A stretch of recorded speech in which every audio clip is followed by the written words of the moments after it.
Hi friends, this is Mark from playABLE Games doing an walkthrough / accessibility review for Diablo Immortal, and this is on the PC. So there's going to be some things that I can see that will work better if you were playing on a phone or tablet. And this really is just a reskin. Well, it's not even reskinned. It is the game emulated for PC. So a lot of the functionality needs to be tapped on, clicked on to be to work very, very well. So I'll go through a few things. We'll go through visually first, then we'll go through audio, and then we'll go through motor. So within the settings, you will see that for the display, you only have kind of a few different settings. These ones right here, from what I can tell, it just really darkens out the edge. Doesn't really help. It just is a cosmetic thing. Nothing that really adds any benefit. So we'll take up the brightness, which I think would probably be the most beneficial to someone who has visual difficulties. So turning up the brightness is something that you'll want to do in that regard. But that is it. That is all you get for visual adaptability. There's no color blindness settings. It's only as big as your screen can go. So if you're playing on a phone, it's going to be really, really tough to see.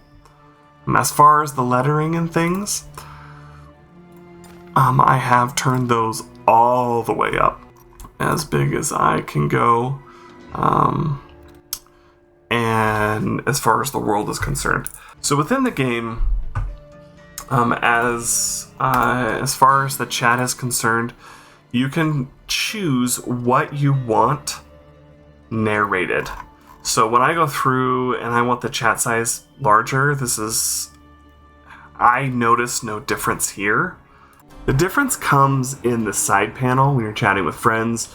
So you'd have to go into the little box at the top and then pull up any of these chats, zone, recruit, friends, players, and you'll be able to see that the words are bigger there. But it doesn't affect the overlay chat in-game, which I think is a negative. But you can have it transcribe your voice to text, your speech to text, and narrate it for you, which you guys can already hear.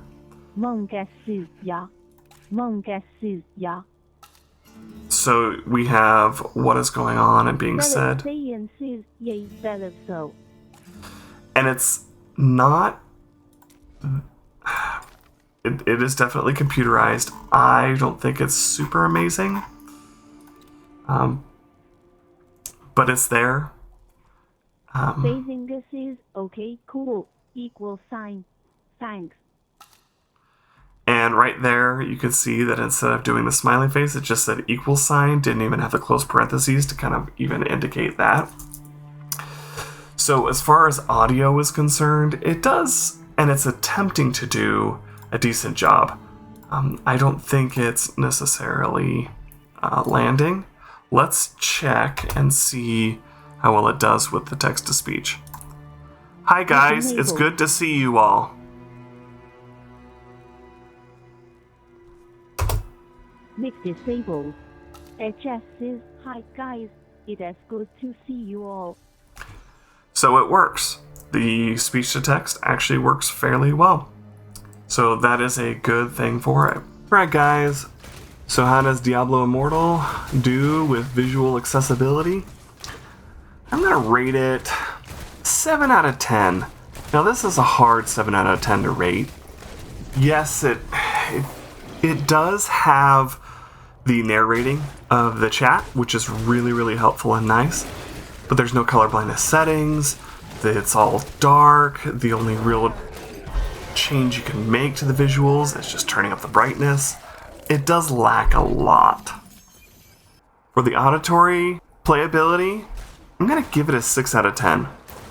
There's the ability to, just like every other game, adjust the slider and remove music or sound effects or voice or things like that.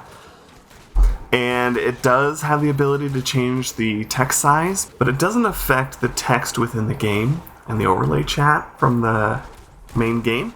It only affects the chat you pull up from the side. As far as controls, you can remap the controller, which is really, really nice. The adaptive controller works. I tried an Xbox controller, it works. I tried a PlayStation 5 DualSense controller. They all work. There was no issue there. The one issue I did have is that there was controller drift. Just randomly, it would go in a direction, like there. I started going and it didn't stop. It also happens here. I'm going one direction and I let go, and then there's kind of a little bit before it stops. I've had it where I'm just standing still and randomly it'll start walking in a direction. So there is kind of that limitation with controller. Another thing with motor is that in order to use a skill, you have to do multiple things. You have to hold, and then you pick a direction that you want it to go, and then you release the hold. So if you have difficulty with holds, that could be a limitation. I did not see that there's a way to toggle on and off the holds. Like, you could press the skill button and then it'll hold until you let go. There's no toggle feature whatsoever, which is kind of a downer, or which is kind of a negative for those that they may not have as many fingers or have limited mobility even with their hands, and so they'd have to click the toggle and then aim the direction of the attack, and then toggle the end of this, and then toggle again so that they can fire the skill or use the skill. So there's that limitation with a controller. As far as if you were to be working with a screen, I imagine that you still have to hold on the skill itself and aim with the other thumb and let go of the skill to use it. One thing that I do like about navigation within this game is you can click on this little navigation button and it will take you to wherever your waypoint is, which is really, really nice. So if you need to get somewhere quick, you just have your destination and it will take you there. That is a great feature that could be very, very helpful.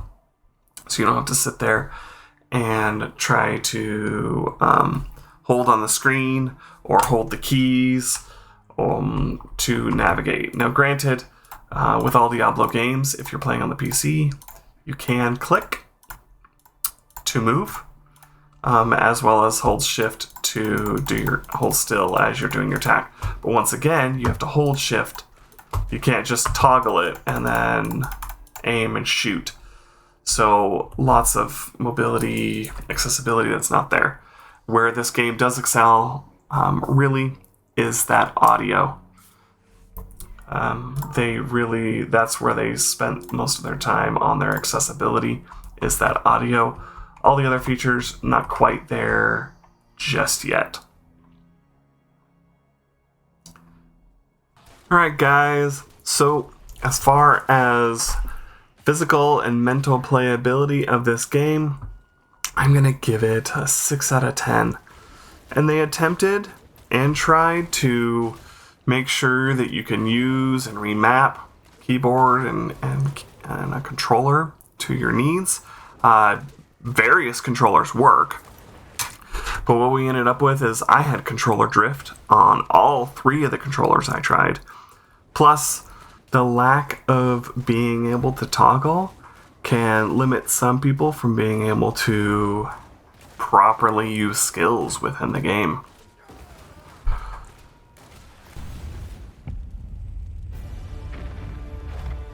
So, due to the online nature of this game and the task changing constantly, I cannot rate necessarily the achievements, but I can say that the overall score is 6.4 out of 10, which is in the almost playable category. Those with visual, auditory, or mental or physical impairments may have a difficult time. Visually, not so much. Auditorially, maybe. Physically, and just the movement and controls would be difficult. But since it's free, I fully encourage you to get it and play it and enjoy it and see how it works out for you.